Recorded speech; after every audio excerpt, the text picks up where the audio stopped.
What up, guys? It's Phil with Phil's Lawn Care. Hey, it's Aaron with the Mowing in the Dark Lawn Care Podcast. Hey guys, Cameron here with the Lawn Care Life of Missouri. Hey everyone, this is Evan with Turf Nerds, a lawn care podcast. Hey guys, this is Dan White with Lawn Care Unscripted. And you're listening to the Lawn Care Talk with Tony Rudolph.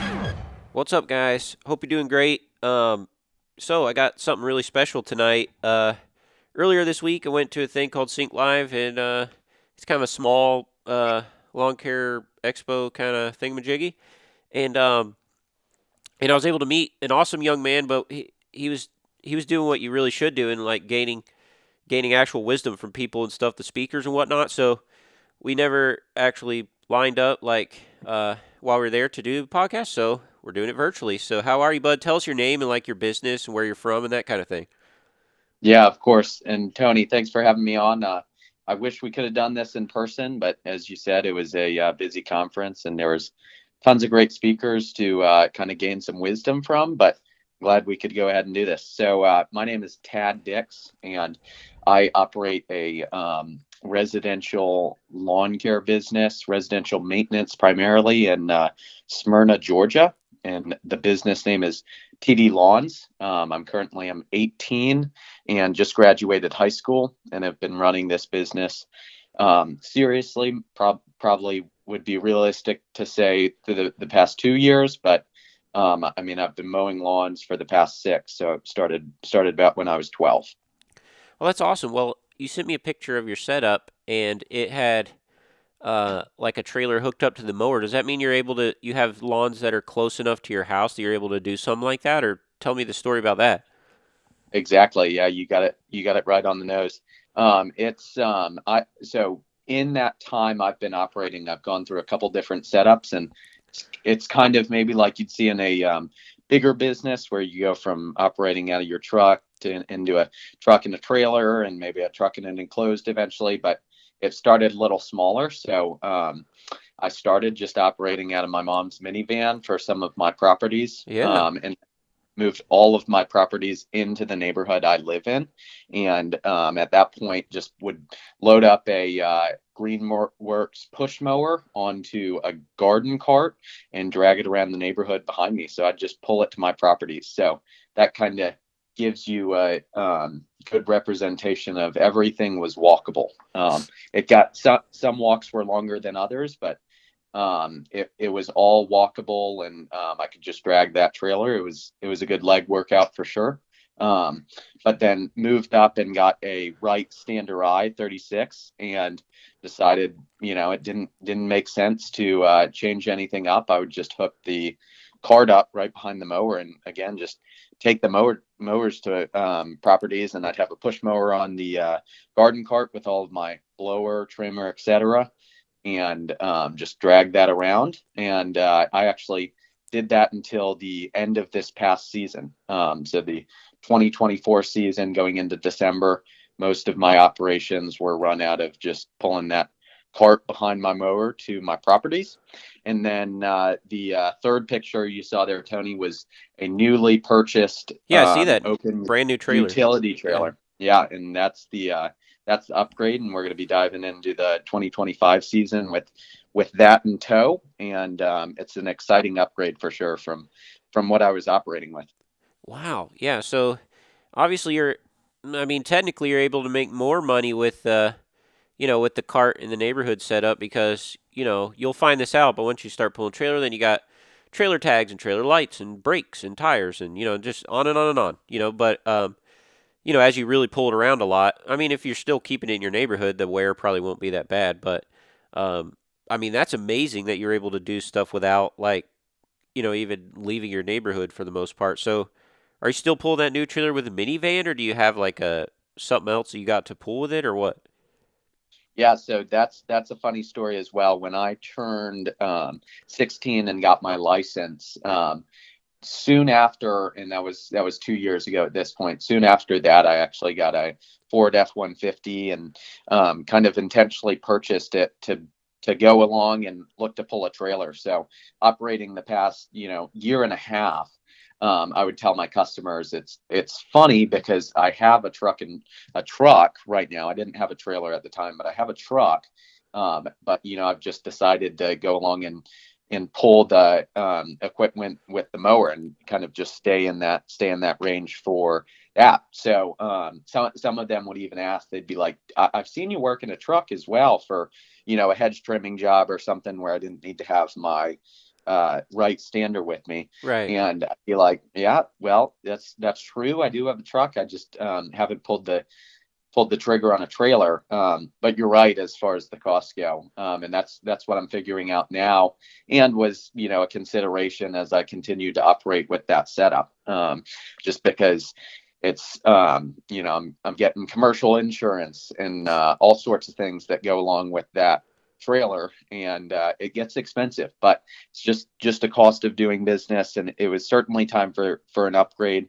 I would say right now I'm operating about my max in terms of the maintenance customers I can have with that setup, just because there are inefficiencies. And, even though it's a mile away, it takes me 15 minutes to get to a customer, just because 7-8 miles an hour on a stand mower doesn't get to you to across the street too quickly. But as you said, it's been a great setup, just because it's forced me to keep that service area so small and keep the density right in the same space. So I have some streets and in my neighborhood that it's a quarter-mile long street, and I'll have I would say I have one that I have 8 customers on. So, maybe 20% of that street, I maintain their properties, and it just compounds with that as well, because when your neighbor sees you doing a property next to them and then across from them and beside them on the other side, it just compounds that effect of the density. Well, yeah, and which is awesome. And then I also feel like, one of the downsides to not having the trailer, though, now that you do have a trailer, you look more like a real business. You know what I mean? Like, even though if you do the same thing, like, if someone just pulls up with that cart, the customer might feel in their mind that they're expecting to get it cheaper than a real company. You know what I'm saying? So yes, it probably costs you more, but in the long term, I think it, definitely going to help your image. You know what I mean? So that is definitely, something to consider as well. Yeah, well, and Tony, you know the industry so well, and it comes out in this, because all of those are considerations that I've had as I've grown the business, and you keep hitting it right on the head. But it's something we always have to manage as business owners. It's what the perception and, even just considering the services we offer. If we offer one service, we have to understand that the neighbor is, again, going to see you offering that service. And when they ask for it, you go over and say, well, it was just a one-off thing. It doesn't necessarily benefit your reputation. Right, so right. I think I have developed somewhat of a reputation as far as working on the mower and working with that equipment, that maybe could turn into somewhat of a stigma. But I will say it also does. It gives me some validity, just in the fact that, they can go out there and see that I'm hustling. Right, And, absolutely, obviously, a great benefit. But there certainly are. It's, again, as you said, it's just going to keep me in their vision as doing one thing when I may want it to look a different way. So that is part of the consideration in moving up to this trailer, and just in some of the different items that I'll be adding to this trailer, and making it look professional. You can get a small trailer, and, if it's disorganized and all sorts of different things, again, that's going to be viewed in a certain way that you might not want your business to kind of have that reputation. Well, you're one of the most mature 18-year-olds that I've met. It's interesting because you're a very sharp young man. In the way you talk, you're probably like 30s, 40s, like maturity, but you're young, and I just, yeah. So it is overall, it's a good move to this setup, because you're 18 now. You're not just neighborhood lawn boy anymore. You're a real business. You at this point, because you're a real adult. You have to make real money. I'm not saying you weren't or you're not, but I'm just saying you're for real. You're for real, and they need to pay you, like you're for real. I'm not saying they're not, but I'm just saying, when I see a picture, with a cart hooked up the back of the mower, I think, oh, that's nice. The boy down the street, he's mowing a couple yards, and that's not what I see because I've been there and I started out, because I've been in it almost 20 years now, but like I started, just like you, I got my very first mower was a returned Lawn Boy gas, push mower from Home Depot. This is but they didn't even have Greenworks, commercial, Greenworks battery mowers back then. But yeah, I mean that, just like you, I started out like that, and it's a great thing. So I'm just saying, I've been where you are, and so I understand, and I've interacted with thousands of customers at this point. So, you know, I guess I've just seen how the game goes a little bit. So on one hand, it's like, oh, I love that you could not spend hardly any money, to have that other setup. But then on the other hand, I don't know, you are a real adult now, and at some point you're gonna do big things with your life, or make a lot of money doing this, or I don't know, who knows, if you go to college or get married or whatever the things. I mean, I didn't ask you any of these things, but these are things that are all part of the plan, and so it's awesome. So tell me a little bit about how do you like your family and stuff. Like, how did you? Because you're not like most of your peers that you grew up with. You know this. You know that you're not like most of them. Because I'm one of the ones like you too. So I stick out from most of my peers. As a kid. As adult, it's a great thing. Now that you're 18, every year that goes by, and you're more and more profitable and more fruitful in your life, um, it's totally worth it, in the adult era of life to stick out a little bit from an average friend when you're a kid. You know what I'm saying? So, because if you're doing this for 6 years, like you weren't just the normal kid, get home, play video games, whatever. So tell us a little bit of that. Like, what do your parents do? Why did you even think about getting into mowing? Like, tell us a little bit about that, about your family. Do you have brothers and sisters? Like, tell us a little bit about, like, your background like that. Yeah, of course. Well, and again, I appreciate you. I wear my badge of uniqueness very proudly, and you can be unique in many different ways. So, and I've just chosen kind of the business entrepreneurship path because that's something that I've enjoyed. But a little bit of my background, just in terms of the last couple of years. I was homeschooled, and that was one of the main. I was too as well. Yes, so I think we relate on that. I wasn't aware of that specifically, but I could tell there was maybe some background there. But the homeschooling, and you'll understand this as well, and anybody that's homeschooled will understand this. It gives you the flexibility, maybe not in terms of your work. You still have work and homework to complete. All of your work technically is homework. Right. But you have to have the discipline of understanding that, you can do it whenever you want, but it still has to get done. So, yes. And you can find a more efficient system to do it, but once again, it still has to get done. So I had a homeschool hybrid program as well. So I had some advisors and teachers that were also very impactful in terms of the journey that I've had, and would also say that much of my success has been assisted by them, and of course mostly my parents, and just the flexibility that I've had with my schedule that was created by that decision to homeschool me has just given me some great opportunities, and one of those main opportunities is the time that I could dedicate into the business when a normal, whether public or private, when a normal school schedule wouldn't allow, especially in different seasons. I mean, you can imagine, or I have kind of envisioned getting out of school at 3 or 4 in the afternoon, that it wouldn't be realistic for me to say that I could complete my work schedule that I had at the time in that short period of time after school. Although there's some other, some of my other peers have managed that and have been, managing people and have people working for them doing work while they're in school. And so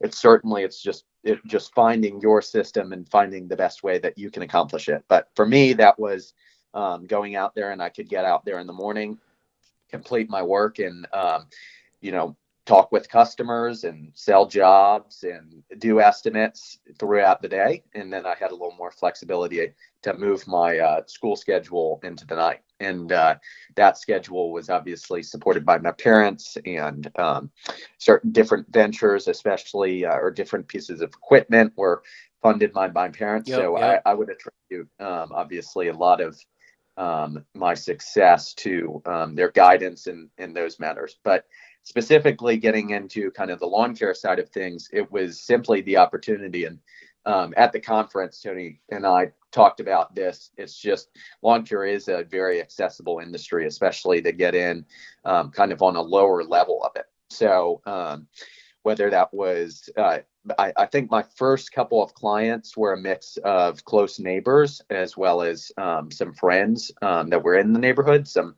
longtime friends that moved into the neighborhood. But I just jumped in the lawn care space because I enjoyed being outdoors, and that's always been kind of at the top of my list. But I also enjoyed the business aspect of it. So it's not necessarily the lawn care landscaping specific that I see myself kind of pursuing ultimately, but it's going to be something related to business and entrepreneurship, and just kind of I don't know if scratching the itch is necessarily the best way to say it, but just pursuing kind of that creative passion. And some people it's art or history or literature, or there can really be, their technology is a huge space now, even the social media.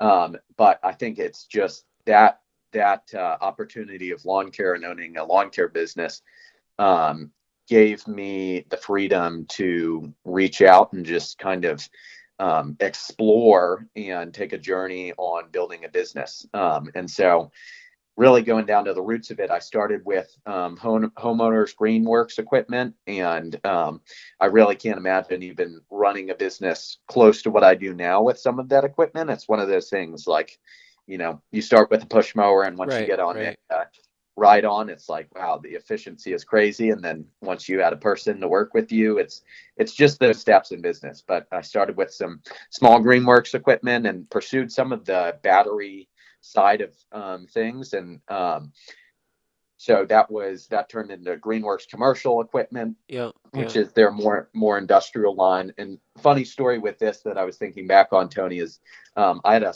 very small, very, very small YouTube channel that I started because nobody else was producing content on the Greenworks commercial equipment.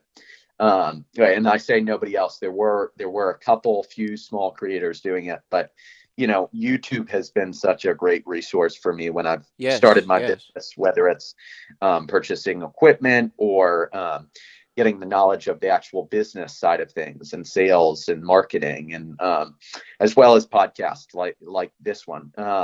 And there's so many resources like that have kind of jumped on the scene in the past couple of years because that's become accessible. But to get back to the point, so I started a small YouTube channel that I pursued for a little while, and hopefully will bring back maybe even this season. We'll see. But Tony, you were one of my first subscribers. Oh, wow. And so I'm sure you don't recall it, but you were kind of one of those that it popped up on whatever it was, YouTube Studio or something, that Tony's Lawn Care was following me, and I had followed you for a short period of time. So it was great to see that come in, and you were one of probably the biggest creator that ever followed me. So that was just something that I was thinking back on today as we were prepping for the podcast. But well, that's really cool. So you knew, like, who I am besides just a random guy that I walked up to at the thing, is what you're saying. Of course. Yeah. There was history behind that. And the negative of social media, though, is it does get difficult to follow along with everybody's journey. Yes. But so more recently, I've had a couple touch points with you just in terms of social media and YouTube. But depending on, the creator. I followed some people for a long time, some people for a short time, but there was history behind just that first interaction. And I know we were together with Paul and Mr. Producer. Those were also a podcast that I've followed more recently. But yes, it wasn't. I knew some kind of. I had some recollection of some of the different stuff you've done, and obviously you're one of the creators that's in the Georgia area. So I remember some of the videos and remember some of the sites from the Lake Oconee area, of course, as well. Well, that's great. Yeah, that is so awesome. So my the things that I just pick up about you are really true. Like, it's so cool that you're homeschooled. I was homeschooled. Like, I went to Episcopal church the church like had a school, like I don't know what they call that, like K-5 maybe. You know, like some churches they'll have like a school there too.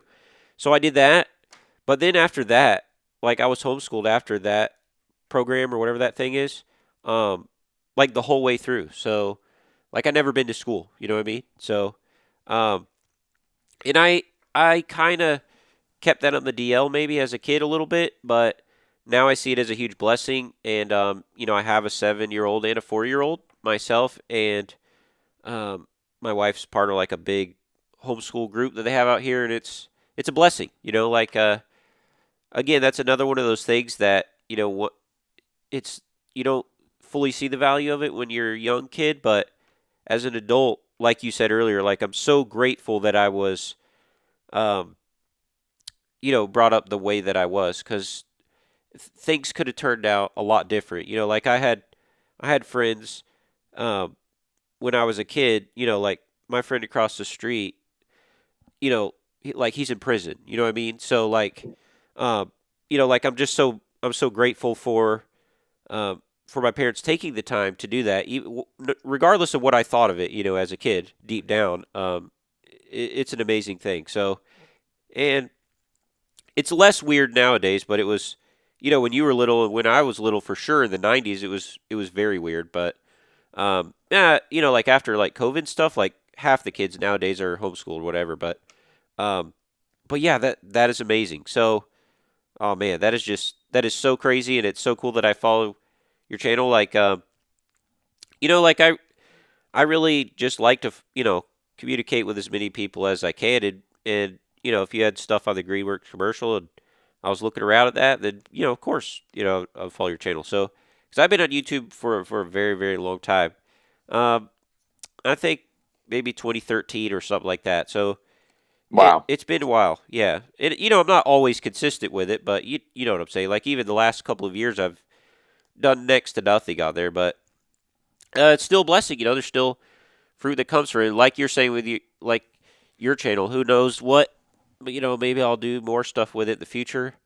I don't know, but the podcast has been kind of a unsuspected blessing where, like, I've just been able to connect with so many people, you know, even more than you can, you know, just over YouTube video. You know what I'm saying? Of course. And yeah, I mean, it's a whole different thing, but it's been really, really, really, you know, it's been amazing. And, yeah, I need to probably do a little bit of both, but yeah. So that's awesome. And are you going to come to the Equip Expo this year? Yeah, I am looking. I was actually just listening to a podcast, and they said the tickets were online. I was very seriously considering making the trip this past year, and didn't end up doing it. I went to a different event in the green industry, LAL, Brian Fullerton's event, and so I couldn't fit those two in. They were too close together. But I definitely think I'll make it up to GIE this year, and then I'm excited to. The expos are definitely very cool. Personally, I like some of the closer to the training events and where you can see a speaker.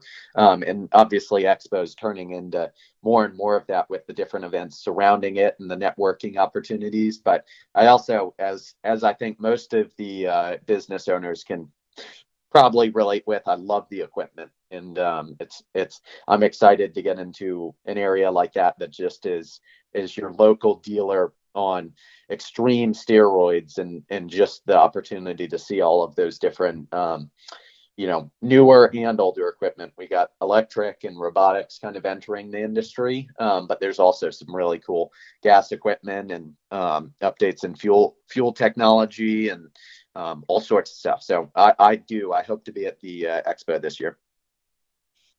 Well, definitely, it's obviously it's a little bit of a drive for us. I just drive up there, and I'm farther away than you are. Like, I have to drive into Atlanta, and then up like Cumming and Dalton and all that stuff, and do like that.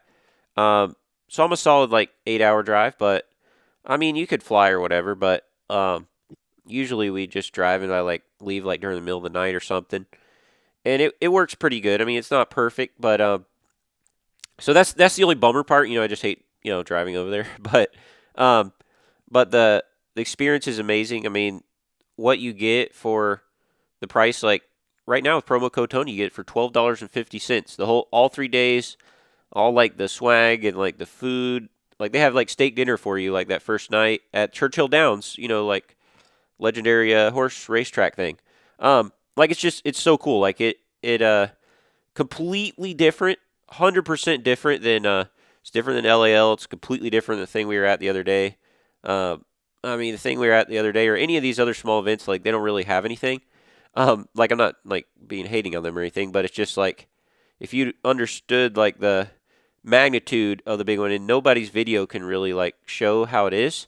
Because I mean, I've gone for 10 years now. Like I have tons and tons of videos from Expo, but even going back to 2016, I think, so when I first went there. But it's just amazing. Like it expands every year. And anything like so all the prototypes that any of these companies are like thinking about making, they bring it over there. Like if you're kind of into cars, like like the SEMA Auto Show kind of thing. It's just like that. Yeah. It's like that for the green industry basically. So, and not to mention that like everybody like that you could ever think of, like is pretty much there. You know what I mean? So it's not, like a lot of these small events, maybe, okay, this one guy or two guy that, from online or stuff, but there, everybody, tries to make it to that one. So like if you pick one event a year, I would go to that one. And there is, a solid 3 or 4 days of classes during the, event. I mean, it's like 3 stories. Like it's huge. And like it has like, I think 50 or 60 acres out back where you can like drive stuff, anything you want to drive, from trucks to scissor lifts to boring under the ground like equipment or whatever. I mean, it's just it's kind of sky's the limit. So like that is one event that I'll probably try to never miss. The other ones, I'll take them, do them here or there as I can, kind of thing. But the expo, like that's kind of a non-negotiable, and you'll see what I'm talking about, if you go to it the first time. So I would highly, highly encourage you to go. It's probably it's the least expensive one of all of it, but it's really the reason why it's like that is because it is the biggest one in the whole world. Like the brands they pay so much to be there. Like the big booth, like let's say, I don't know, Toro or whatever, like these huge booths that they have in there, they're like pushing like $100,000. You know what I'm saying? Like it's one of those kind of things. So, and there's 1,200 booths. Even the small ones are incredibly expensive, like small part booths. So they kind of just like roll the carpet out like for the lawn and landscaper. So yeah, like it's really, really cool. I mean, depending on what hotel you stayed at, they have like shuttles from the expo like pick you up and everything. I mean, it's depending on how you kind of planned it and did it. I mean, it's incredible. Like I said, other than the having to drive over there, but LAL, I'm assuming you like flight over there or something. Yeah, the just a note on the equip as well. I think all of those are great points. I'm actually going to go ahead, and this is great motivation to get my registration in. And I think with the promo code Tony and being able to, I mean, as you said, being able to get a ticket like that and the access that you have just purely with the networking of being able to, you could be one or two people in that event, and it would put dividends and dividends on the $12.50 that you're going to pay for it.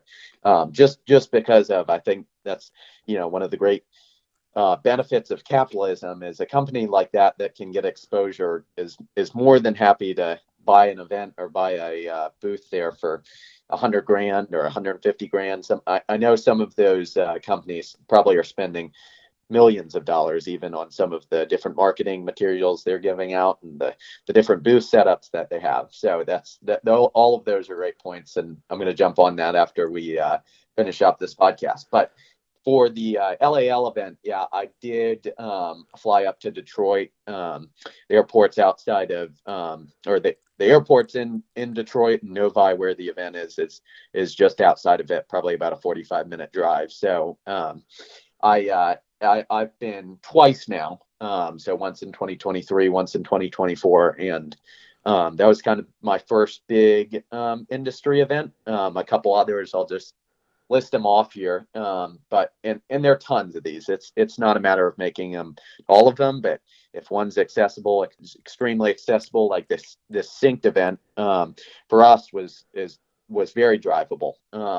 And so I think if you look around and can find some of them that are close, it's even better. But and I know the Lawn Care Life event is something I'm considering. And then LCR Summit, there was one that Naylor Taliaferro runs, and that was in Atlanta as well. But LAL, I flew up to. What you'll understand once you start going to some of these events is truly the payoff that it is. I mean, that trip did probably cost close to $1,000, all things considered. With the tickets, the least of your worries when you're buying a plane ticket and a hotel for 2 or 3 nights. But it's just the payoff of that event. And I was actually back up in Detroit a couple weeks later at one of Mark Bradley's LMN masterminds as well. So again, that trip probably cost me close to $1,200, but the investment that will just be a huge payoff with it. So all of those industry events, it can seem strange to kind of add that to your schedule and maybe take a week off of work. But again, the investment, it's truly an investment to make it to some of these events. And if done well, I think it can really pay off well. Well, yeah, no, I agree. And it's kind of, if you're willing to implement, what they're handing you, then then it's definitely, could definitely be worth the money. It's just kind of one of those things. If you do nothing with it and you just don't do anything with that information, then obviously, like you're saying, it's an expensive trip. But, if something costs you $10,000 and it makes you $20,000, well, probably it was worth it. You know what I mean? So that's kind of the thing with those. Mark Bradley's a great guy. All these people, are really, really cool. I mean, there's, it was, it's been cool to kind of be around, for a long time and get to know a lot of these people. And you'll be able to do the same as well. Now, the biggest hurdle, like for the expo, is like picking out and finding somewhere where you're going to stay, because 30,000 people come to that town, like for that. So it's not like, oh, you just wander down to this hotel and just buy a room. No. It doesn't work like that. So that's kind of like the biggest thing, like the event ticket, no big deal. It's just like finding hotel. I'll even send you the one like where I'm staying at this year. I don't know. I tend to like stay at different ones like all the time. But anyway, yeah. So it's a great thing. So definitely consider it. At least consider it once, because if I can just tell you to do it once, then you'll do it plenty of times after that. But yeah, and it's been really cool. I knew right away when I seen you there that you're not just like an average kid. And it's not because like, homeschooling or any of that. I mean, that all that stuff, it plays into it, or it factors in, but the you're just a special guy because of because you're special, because God just, He made you that like that. So it's rare to meet someone like you, and you're gonna do huge things regardless. Like you're saying, even if you don't, even if it's not always mowing grass or whatever. Um, I mean, I mow grass because I really like to mow grass, but maybe you don't do that forever. I mean, I don't know. Maybe I don't do that forever, but it's just it's cool. So you're just doing the next right thing, taking the next step, and you already have this business going, and so you're walking into that. So that is really really cool, and so man, thank you for coming on tonight, and um, you had family dinner and stuff going on, and we both had a million things going on, and you made time for this, and I hope I didn't interrupt with that because family dinner is important. It is. Not at all, not at all, Tony. And again, I appreciate the kind words. It's a pleasure to have the opportunity, and I would, if I could give some advice from someone who doesn't have nearly as much experience in the industry or in business even necessarily, but I really would recommend anyone that has the opportunity to at least experience this once. I mean, as you said, experience the equip once or experience a podcast once. I think that's just something we're called to do, kind of to explore some of the different fruits of this world and the opportunities that we might have. And it can certainly be uncomfortable. In the recent past, probably year or so, it's been most of the events that I've been to, and I know some of the first ones that I went to were it was extremely hard to approach people, but as I kind of got the reps in, and as you said, not just went to the event but applied things from the event and reached back out to some of the different the networking kind of relationships that I made, then it really started to pay off in taking those challenges and making those investments. So I really appreciate you having me on and the opportunity. And I look forward to maybe circling back at some point and giving an update. Well, yeah. I mean, this is not yeah, it's dangerous because now you already gave me your phone number, so I'm definitely going to have you back on again soon because there's way, way more stuff that we didn't even start to touch and talk about. And the season's just getting started and stuff like that. You're in the same state as me. You're going through a lot of the same seasonal struggles and things, just like me, which is really, really cool. And so, like I said, I don't podcast for a living or anything like that. It's strictly, just as a hobby. So, like, sometime I don't know if I feel like I want to get you back on again, in the soon, maybe even a couple times before we get to equip. Like if you're willing to do that, it would be really cool because your story is going to benefit a lot of people because there's a lot of young kids starting in this, and then even a lot of so there are some of those guys, and then every day though also guys communicate with me that are I don't know, maybe they're in their 30s or 40s and they're a teacher or something and they start as a side lawn care. I feel like that's a very, very popular way that it comes about as well. So, but you have, but even for those guys, I mean, you're not really giving anybody any excuses. I mean, you're doing it without a truck, for all these years. Like, I told you to send me a picture of your setup and you literally sent me a picture of a lawnmower that had this card on the back. I was kind of wondering if I would see something interesting, if you sent it to me. Because literally, I talked to you for 1 minute, at the thing, synced up thing. So man, I just, like I told you before, I make friends for a lifetime, and it's gonna be really, really cool. I mean, every single thing that I do, at the Equip this year, you're invited to partake in as well, and I'll be sharing those things, as we come closer. But it's one of the it's one of the greatest events. But besides all that, I thank you for your friendship and do you have anything else that you wanted to tell people? What about another young kid out there and he's doing just like you and he's dealing with the cold weather and wonder if he can make money tomorrow doing this or this season or what a little bit of encouragement can you get a kid that's 5 years younger than you? You know what I'm saying? Because you were at that point where you didn't have a trailer. You're starting, as a kid. What about other? Because there are a lot of kids like that listening. What's a little bit of advice you can give him, and then we'll get off of here. Of course, yeah. Well, I mean, I could give a whole book and a half of advice, and even then, again, I have limited experience compared to someone that's been in the industry as long as you have.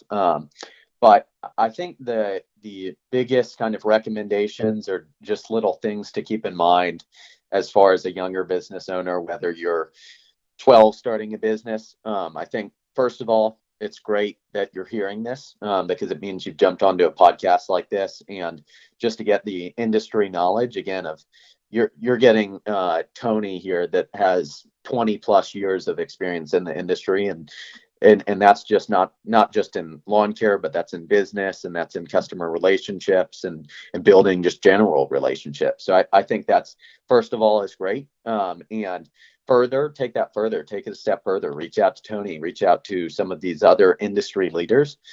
Something I've found, and I think there is a benefit to me being younger, because some of these older business owners look back and see themselves maybe a little bit in me, but they're just super accessible. I mean, a great example, and I could go through thousands and thousands of different people, or maybe more like hundreds, but all of these people are extremely accessible. Someone like Mark Bradley that I've personally got to talk to for, uh, in short conversations and long conversations, but a couple different touch points. And he's truly an industry leader in terms of what he's doing with software, what he's doing with the new Leanscaper platform he's coming out, but not just, I mean, Brian Fullerton, Paul Jameson, all of these different guys. Again, once you kind of name one, you got to go through the whole list of them. I don't mean to leave anybody out, but are really accessible. And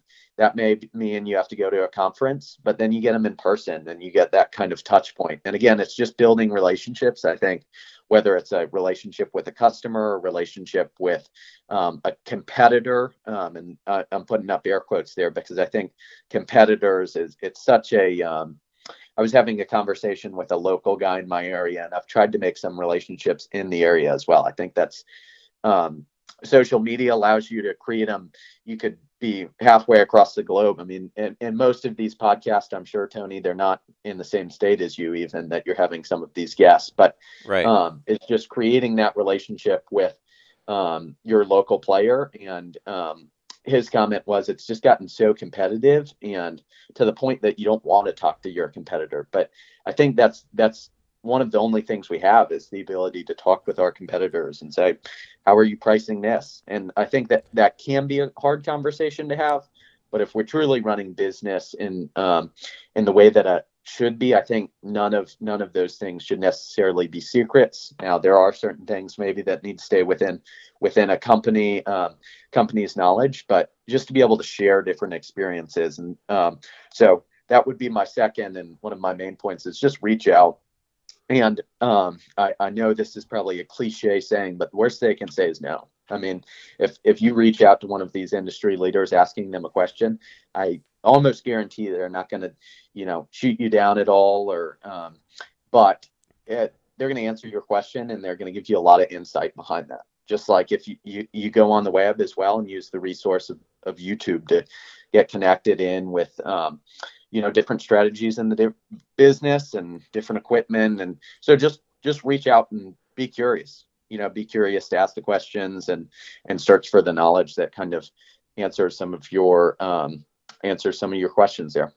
Well, and tell people what you're gonna send me, whatever you want to send me, and I'll put in the description. But like, what if people want to reach out to you? Because yes, maybe they reach out to these guys that they know or see on YouTube or whatever. But what about you? Like, what if someone has a question for you? Because maybe you're somewhere closer in step, with other people, closer to where maybe they are. So can you tell? Because you said you have a YouTube channel. Can you tell again what your YouTube channel is, and do you have like a website or something where people could reach out to you if they had a question about something? Yeah, of course. Yeah, I am. If you look me up, I am Tadlius, which is Tadlius. I'm sure Tony will put my details in the show notes, but that's my Instagram. It's a great way to reach out. Honestly, my best platform is probably LinkedIn. I think that's also a great opportunity for those that are on there for some networking and reaching out to people. So You're such a good 40-year-old. Well, I hope so. I can play a 40-year-old pretty well, but that those two are great platforms to reach out on or in person. Honestly, I don't have a great, probably direct way to reach out to me, but those are two different areas, and I'll send Tony the details. So maybe there's a link in the show notes that'll go directly to that. But yeah, of course, please feel free to reach out, and I will assist you in any way that I can in answering a question, and would love to talk to others in the industry, especially the young guys. Well, thank you so much for your time tonight, bud, and who knows who you will help with this, and we will have you back on again soon. Sounds great. I look forward to it. Thank you, Tony. See you, bud. Bye. Bye. There you guys have it. I mean, man, like in real life, he looks and sounds and carries himself even better than he sounds on the ear. Like, it just kind of blew my mind, I guess, when I meet him, because it's a very, very, very, very rare. I'm telling you, he's gonna do big things, because I don't know how to explain it, but just you don't come across young guys like this very often at all. And obviously, any of us are one bad choice away from doing screwing up our lives, like, because we were born sinners, and without the Lord, like, man, we're very lost. So, yeah, but at the same time, man, if he keeps up the way he's going, wow. Yeah, I already have a lot I need to learn from him, so that's just how it is. All right, appreciate you guys. I need to get off here and move on to the next thing. See ya.